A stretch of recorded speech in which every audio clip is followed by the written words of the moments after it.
history, just in keeping Christ from doing that, and so he is thrown down and salvation has come. And I love the part of that verse that says the accuser of our brethren has been thrown down.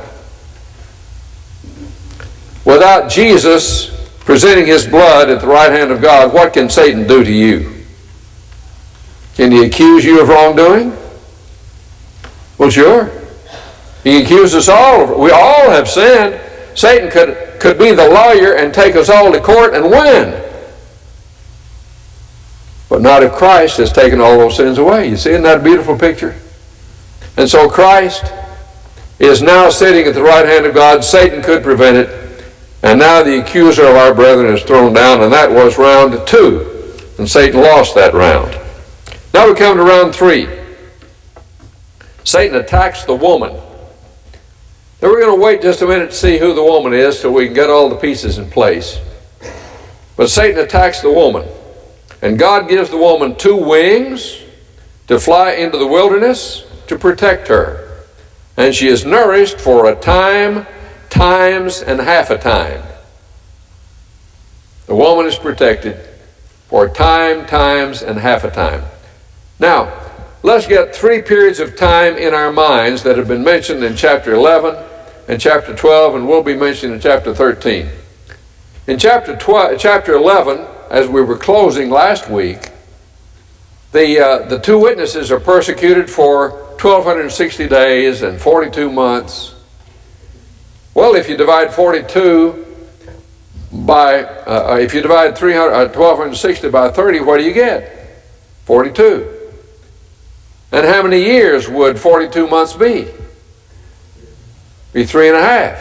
And what have we got here? Time times 2 and a half a time, that makes 3.5 years. So whether it's speaking of that period of time as 1,260 days or 42 months or 3.5 years, it's the same length of time. It's the same time period. Now it's a symbolic reference to a time period. It doesn't mean it's literally that long.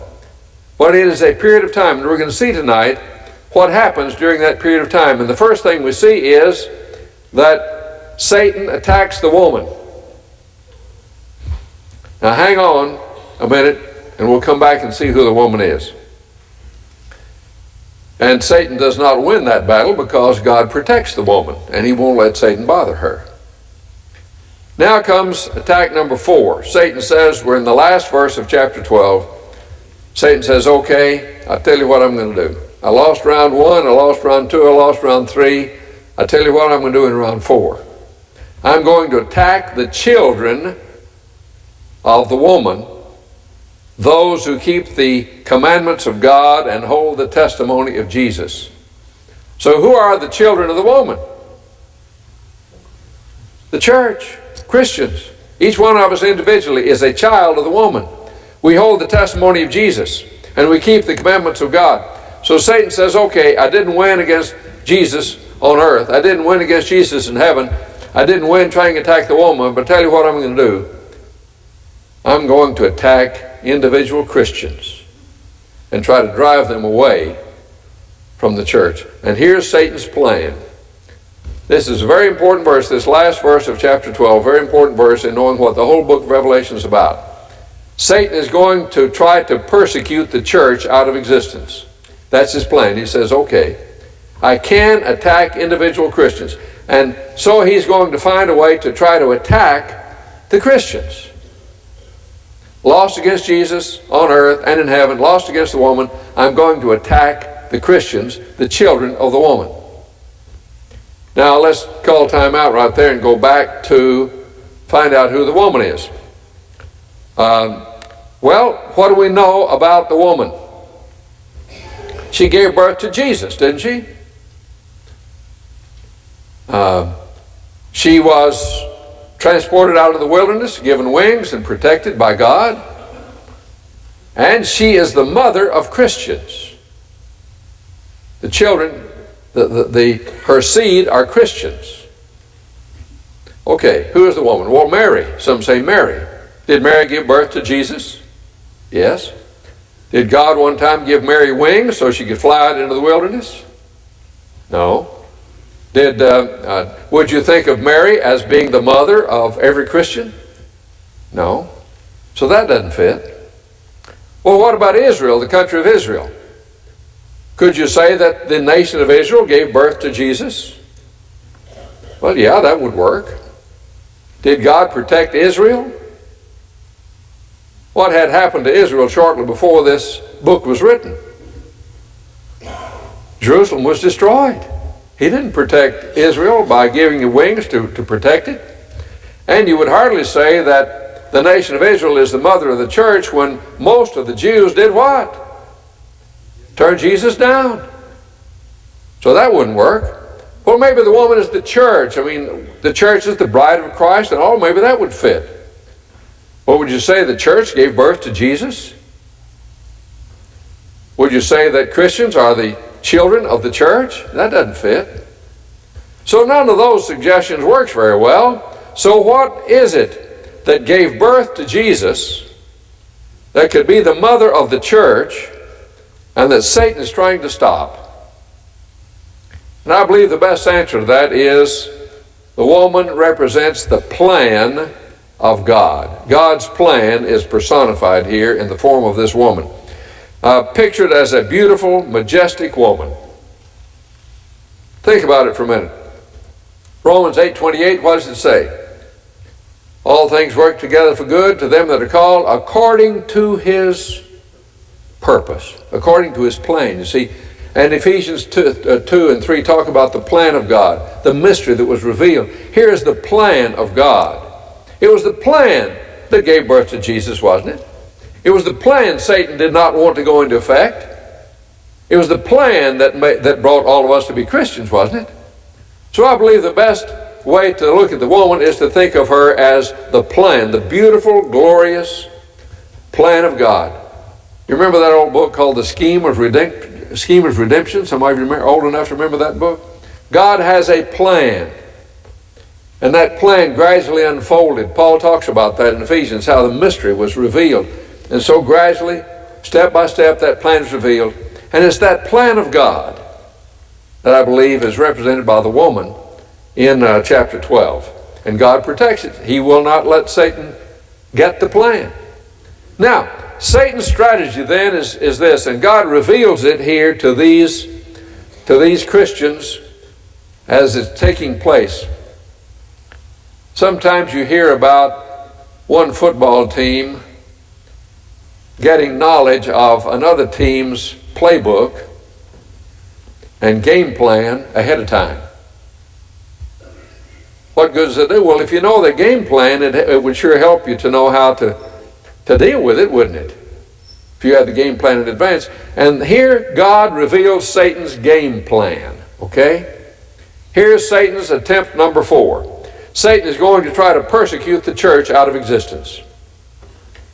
He tried to stop Christ on earth, couldn't do it. Tried to stop him from taking his place in heaven, couldn't do it. Tried to stop the plan of God, couldn't do it. Now he's going to try to persecute the church out of existence. He's going to stop it by persecution. And so how is he going to do that? Well, we think of him now as this great dragon. We've got a picture of him, this great dragon. And he's going to bring up some helpers. And the first helper he brings up is a terrible, ferocious-looking beast. A beast. 7-headed beast with 10 horns. And this ferocious beast has a body like a leopard, mouth like a lion, and paws like a bear. We talked about him earlier in our first lesson, you remember. We have him pictured on our board over here. Here's the beast that we're talking about now. And then we've got his picture on the screen. Satan brings up 2 allies, chapter 13, to be his helpers. Now think about it. Put yourself in Satan's thought pattern now. He's decided that the best way he can stop Christ is to stop his church. And the best way he can stop his church is by persecution. If you had been looking in the first century for some agent to attack a church, what agent would you have thought of? What's the most powerful force on earth? Roman Empire. So Satan decides, I'm going to use the Roman Empire to try to stop the church. Now here's how we identify this beast as the Roman Empire. It's the first beast. It comes up from the sea. It has 7 heads and 10 horns, a body like a leopard, mouth like a lion, paws like a bear. All that comes out of Daniel chapter 7, where we have 4 beasts, and they're now here rolled into the 4th beast, which has 10 horns and is ferocious. This first beast, in chapter 13, verses 5 through 7, reigns over tribes and tongues and people and nations. So this beast is a great political power. And it is worldwide political power. And everybody worships the beast. And the beast is going to make war on the saints for 42 months. There's our 42 months again, see? The beast is going to make war on the church 42 months. That's the same 42 months, 3.5 years that the woman is under persecution, the same 3.5 years or 1,260 days that that back in chapter 11, the witnesses were under attack. So that period represents this power, this political power, and its attack on the church. Now in chapter 17, verse 10, we learn some more about this beast. He has 7 heads, which are said to represent 7 kings. 5 are past, 1 is, and 1's yet to come.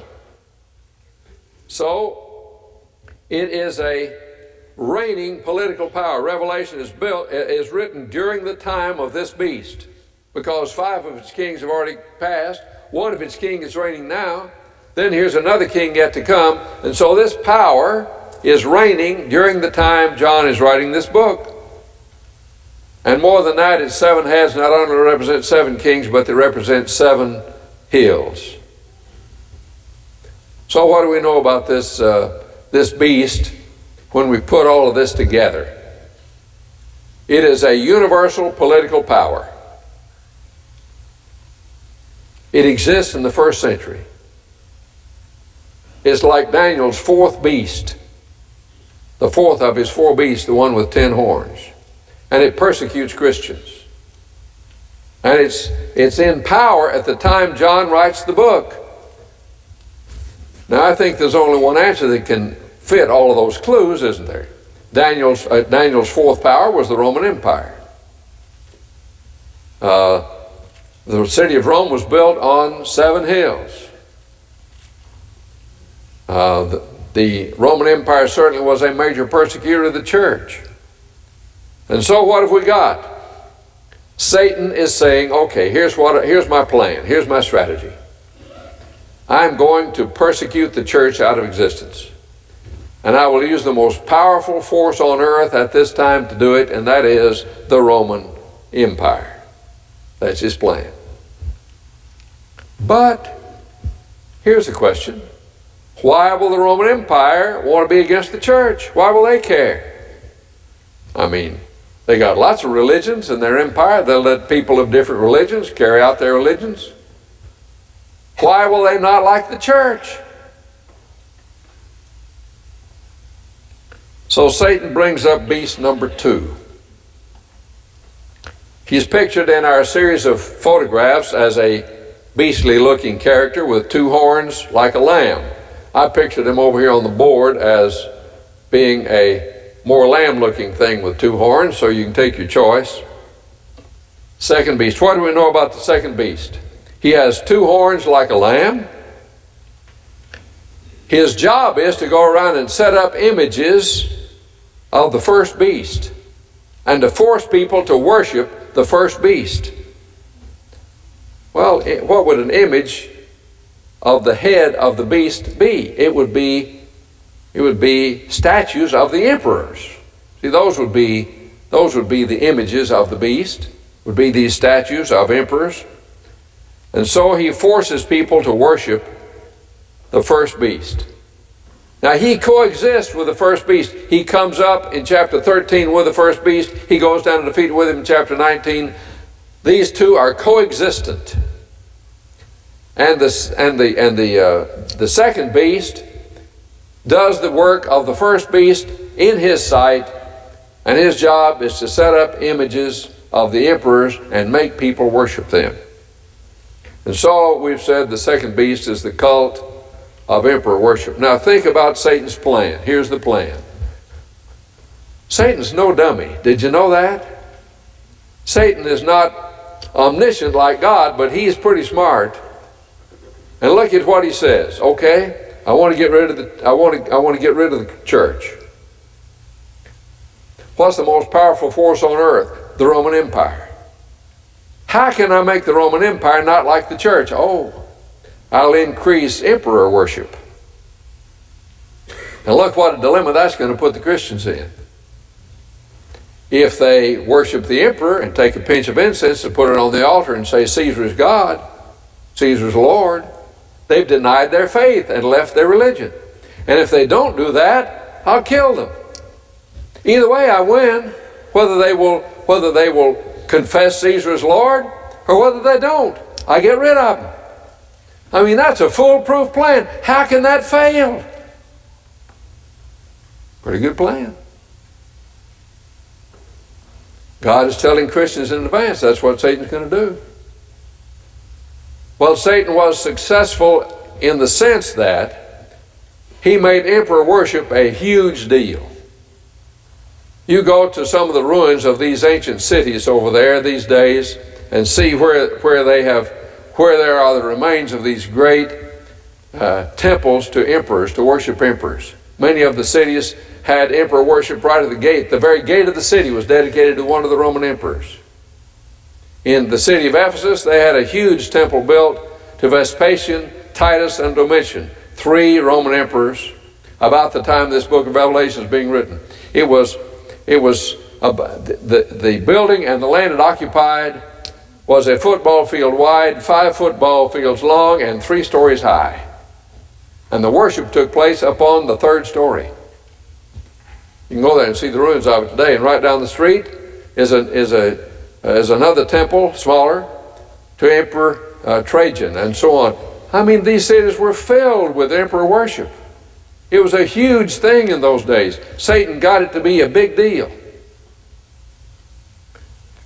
And so here are the Christians. And they've got to make a choice.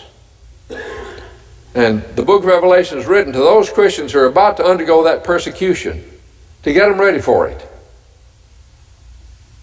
Now let's take time out from the book of Revelation for a minute and ask the question, did it work? Did Satan get rid of the church? We're here tonight, aren't we? How did it fail? Why did it not work? It seemed like a foolproof plan. How did it not work? It didn't work because Christians by the thousands would refuse to worship the emperor. And they would be taken in groups and put in an arena and taken out and be fed to the wild lions, and people would be watching by the thousands in the arena. And they were very impressed by the way Christians died. They went out to face the wild animals singing hymns to Jesus. And these people who went there to see this spectacle got more than they bargained for. They said, you know, a religion that gives people faith like that, faith that lets them face death like that, is a pretty good religion. I want to find out more about that. My religion doesn't do that. I'm going to find out about it. And so some are being killed, and while those are being killed, their very death is attracting more people to the church. I think I referenced back in our first lesson a book by Rodney Stark called The Rise of Christianity, the sociologist who says that by 350 AD, there were 35 million Christians. Satan's plan did not work. Why did it work? For one reason, the Christians understood the game plan. And so when Christ said to them, be faithful unto death, and I'll give you the crown of life, they were faithful unto death.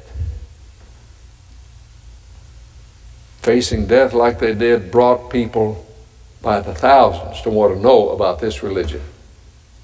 So, here was Satan's plan, revealed in advance, and because Christians were faithful, it didn't work.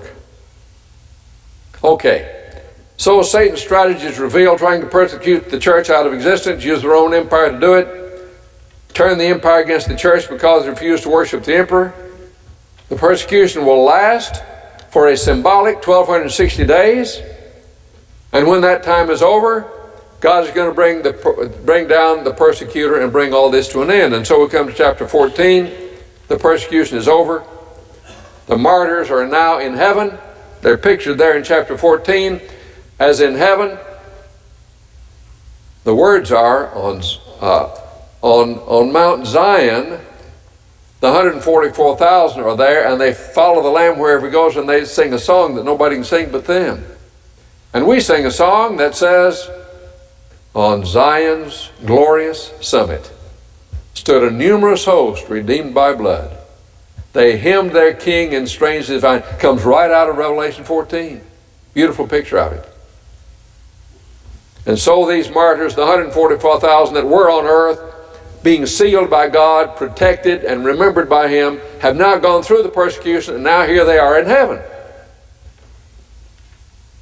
And so they sing the song that nobody can sing but them. They are special to God.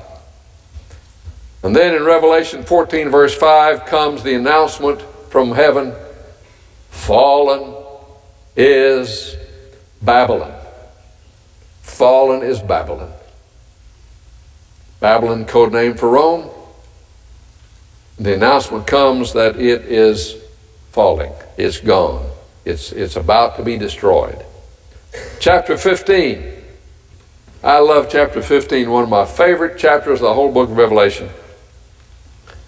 These martyrs are gathered around the throne of God, standing around the crystal sea, singing the song of Moses and the Lamb, and they're identified as those who came off victorious over the beast. Think on that. Did the beast get them killed? Yes. But who won? They did. You see, death is not the worst thing that can happen to you. Did you know that? There are a lot worse things than dying. And so these who died for their faith are now seen as victorious over the beast. They won, he lost. You want to be on, thank you, David. You want to be on the winning side? What do? Get on Jesus' side. That's where the winners are. They are victorious over the beast. So, the martyrs won the great victory, and Satan lost again because of the faithfulness of these early Christians. Now in chapter 16, we're introduced to a new stage in our story. 7 angels. We have a picture of 7 angels coming with 7 golden bowls. And in each of those bowls is a plague to be poured out. This is just another way of telling the story, like we had 7 seals and 7 trumpets. Now we have 7 bowls, and the 7 bowls are going to be poured out. And as each bowl is poured out, something bad's going to happen to somebody. So what do we get from these 7 bowls in chapter 16? Well, we have pictures of them over here. Here are 7 bowls, 1 through 7. And with the first bowl being poured out, grievous sores break out on those with the mark of the beast. See, Christians got a mark on their foreheads, the name of God, and those that follow the beast got a mark too. Now that's kind of interesting. Some have speculated, I don't know that this is exactly true or not, but some have speculated that when you worship the beast, when you worship the emperor, You got some kind of a mark or a token or something that signified you were a worshiper of the emperor. And so there's kind of a play on that. So they got the mark of the beast. Christians got the mark of God, his name written on their foreheads, chapter 7. And so those that have the mark of the beast break out in grievous sores on the earth, on the land. Now, I want you to notice carefully against whom these plagues are poured out. That's very important. The first plague is poured out on those who are the followers of the beast, those who were participants in the worship of the beast, the persecutors of Christians. The plague is poured out on them. The second bowl is poured out on the sea, and the sea turns to blood, and everything in it dies. The third bowl is poured out on the rivers, and the rivers turn to blood. We've got that pictured up here. Rivers turn to blood. And someone standing by says, you know, that's pretty good. They shed the blood of the saints, and now they have to drink the blood, and it's not said, but and be punished or to die from that. Against whom is this plague intended? Those who shed the blood of the saints. Underline that. Against whom are the plagues? Those who had the mark of the beast, those who shed the blood of the saints. That's against whom these plagues are directed. Then comes the fourth bowl, and it's poured out on the sun. And the sun becomes very hot, and men blaspheme God. Got a question for you. At the end of the world, are people going to blaspheme God? What does Philippians 2 say? Every knee shall bow, and every tongue confess Jesus is Lord, to the glory of God the Father. So, this is not end of the world, okay? People are going to blaspheme God. Against whom are these plagues directed? Against those that have the mark of the beast, who shed the blood of the saints, and the blasphemers of God. That's against whom these plagues are directed. Now notice, the first plague is poured out on the land, the second on the sea, the third on the rivers, and the fourth on the sky. Land, seas, rivers, and sky. You remember those from the trumpets? Back then with the trumpets, the first trumpet was blown, and something happened to 1/3 of the land. It burned up. Second trumpet, 1/3 of the sea turned to blood. The third trumpet, the star wormwood fell into the rivers and turned 1/3 of the rivers to bitter. And 1/3 of the sun, moons, and stars were darkened. 1/3, 1/3, 1/3, partial. Partial destruction to warn. Remember back then we said those things are the forces of nature. Land, sea, rivers, and sky represent nature. God will use nature to warn the persecutor. Now what does he do? He uses land, sea, rivers, and sky, the forces of nature, but this time it's not to warn. What's it to do now? Total destruction. 100%. And so God says here, I'm going to use the forces of nature, things on the land and sea and rivers and sky. And I'm going to use those to destroy Rome, the persecutor. I'm going to bring these forces to bear. And if you'll read a good history of the Roman Empire, the fall of the Roman Empire, you'll find that there were an unusual number of natural disasters. Their port city of Ostia was flooded, covered over and silted to where the silt reached the top of the buildings. There were earthquakes. There were famines. There were volcanic eruptions. All these things taking place. And a good history of the Roman Empire will note that these unusually destructive natural forces were one of the factors that led to the fall of Rome. Well, the fifth bowl is poured out. It's poured out on the throne of the beast. Get that now. Don't forget, Against whom are these plagues directed? Against the beast and his followers, and those that shed the blood of the saints. And the fifth bowl is poured out on the throne of the beast and turns it dark, makes that throne dark.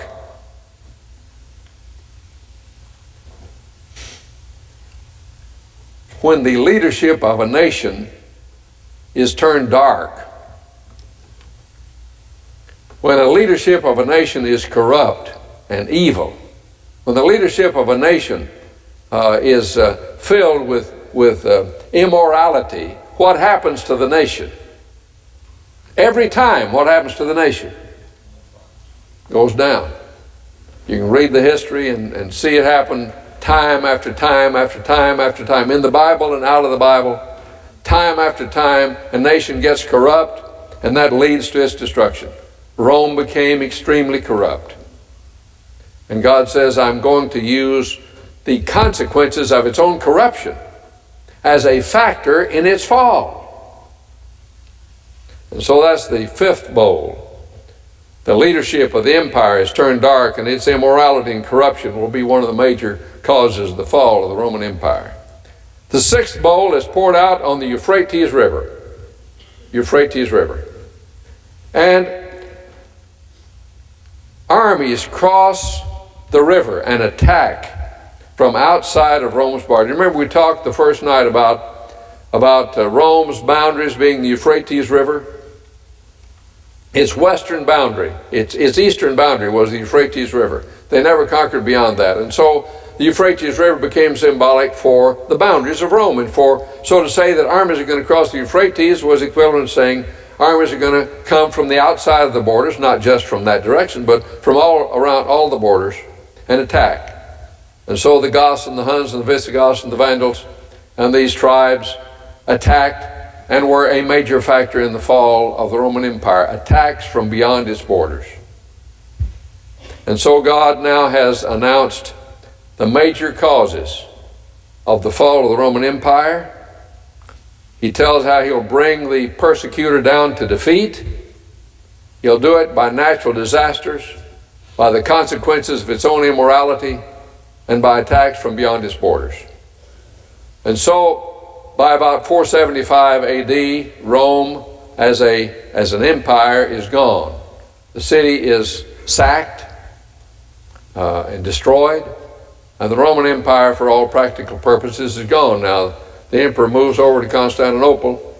He moves over and names the city after himself as Constantinople, and so there's some continuation over there in what we now call Istanbul. But the Roman Empire, as the Roman Empire, is gone by about 475 AD. Okay, God has said, here's how I'm going to bring them down. Now we've got a little interlude between the sixth and the seventh bowls. Little interlude. You remember we had interludes between the sixth and seventh seals and between the sixth and seventh trumpets, and so here we have an interlude between the sixth and seventh bowls. What happens? Chapter 16, verse 13 is where we are. The dragon, get this picture. I want you to get this picture in your mind now. The dragon and the first beast and the second beast, also called false prophet, gather in a conference. They have seen God unleashing his forces to bring the empire down to defeat. What do they want to do? They want to resist. They want to keep God from being able to destroy the Roman Empire, which has been Satan's agent. He doesn't want it destroyed. So these forces are going to meet and try to prevent what God has said is going to happen. So a dragon and a beast and a false prophet or a second beast gather, and they send frogs out of their mouths. You got a good picture of this now in your mind? I'm sorry I don't have a movie of this. These send frogs out of their minds to gather, to the kings, to gather their forces at a place called Armageddon. The only place in the Bible that word occurs is right here. Revelation 16:16. Well, think for a minute. Is the dragon figurative? What does the dragon stand for? Satan. What does the first beast stand for? Roman Empire. Second beast, or false prophet, stand for cult of emperor worship. We got frogs in this picture. So we're in the midst of a setting that is highly symbolic, highly figurative. Do you think it's just possible that the word Armageddon here is some kind of a figurative expression? Why would you say that a dragon and two beasts that are figurative would do literal war at a place called Armageddon? See, that's missing the nature of this passage. So what's it about? Well, the word Armageddon comes from the word Megiddo, which is a location in Israel, a hill, the hill of Megiddo in Israel, north of Jerusalem, right along the valley of Jezreel. And that was the place of decisive battles in Bible times. That's where Deborah defeated Sisera. That's where Gideon defeated the Midianites. That's where Saul and Jonathan fought the Philistines and later died. It's where King Ahaziah was killed. It's where King Josiah was killed. This was a place that was famous for decisive battles. If you're going to take a last-ditch stand, what did you do? You fought a battle at Armageddon, the hill of Megiddo. So, the word Armageddon is symbolic of making a last-ditch stand. What does Satan want to do at this point? He wants to gather his forces to make a stand against the forces God has unleashed against the Roman Empire. Now we have battlefields with symbolic significance. You ever use the expression, meet your Waterloo? Oh, you've done it twice this year already. What does it mean to meet your Waterloo? Does it mean you go to Belgium? That's where Waterloo is, you know. That's where Napoleon made his defeat, was in Belgium at Waterloo. To meet your Waterloo, do you have to go to Belgium? Oh, you didn't. You don't have to go to Belgium to meet your Waterloo, and you don't have to go to Israel to fight an Armageddon-like battle. This is a figurative expression. And so what does it mean? It means Satan and his allies are going to make a real effort to stand against the forces God has unleashed to bring them down. They don't want the empire to go down in defeat. They don't want the cult of emperor worship to go down in defeat. Satan is using them as his tools. And so they're going to strengthen themselves and gather the forces as if to say, God, we're not going to go down easy. And so, understanding Armageddon means we recognize the passage is symbolic. We realize that this has to fit the Revelation timetable, which is shortly come to pass. So that wouldn't fit something that hadn't happened yet, would it? We realize, number three, that in the story of Revelation, the forces of God have been unleashed to bring the Roman Empire down to defeat.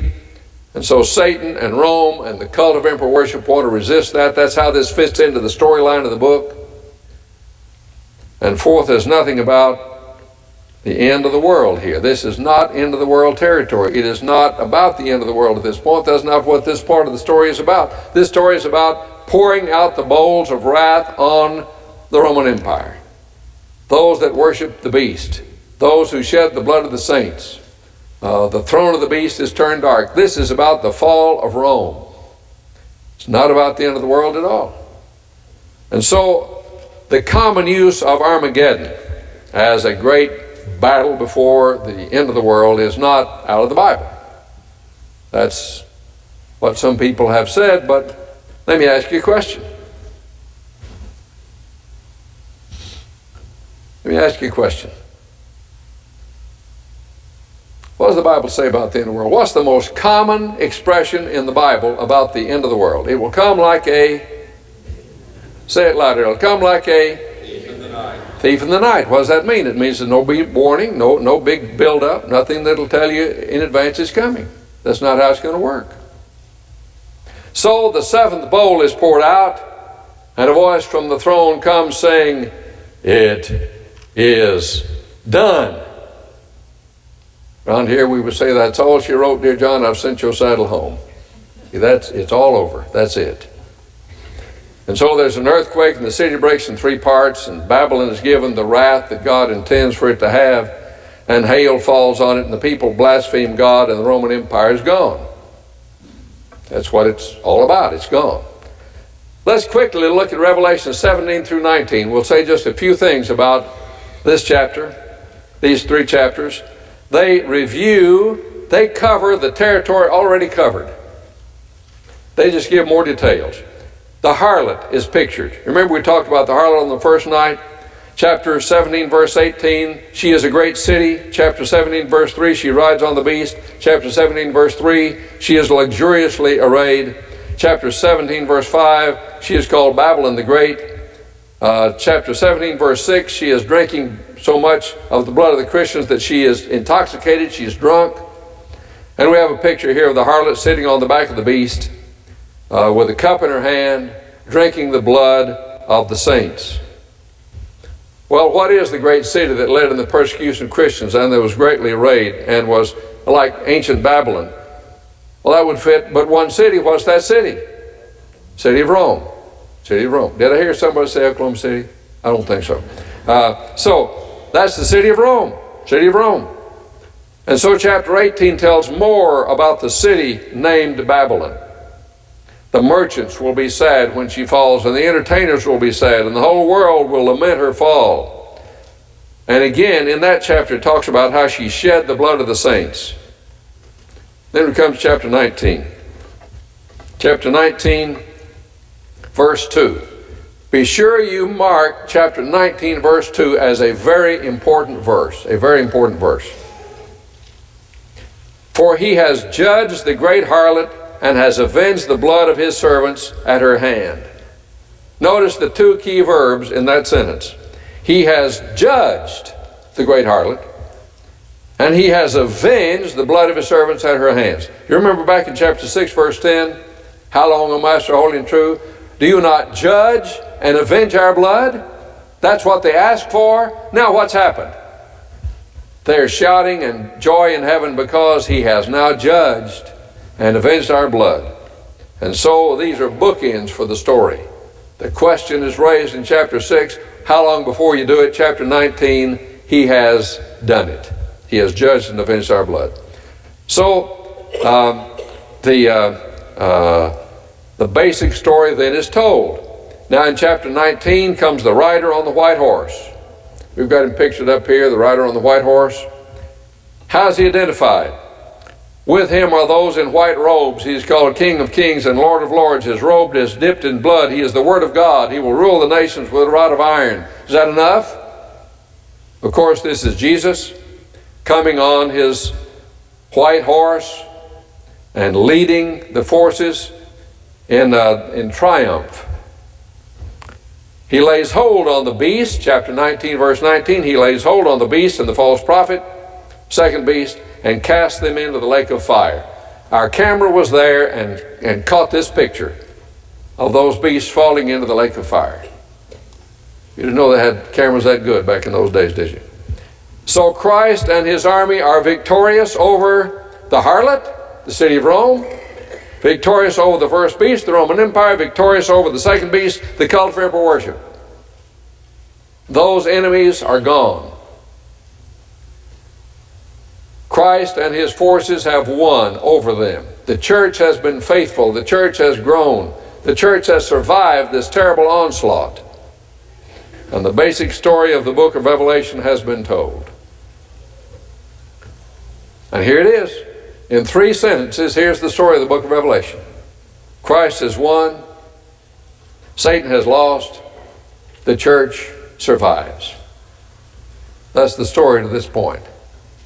Now, next time we start with chapter 20. We're going to devote a whole evening to chapter 20 of Revelation.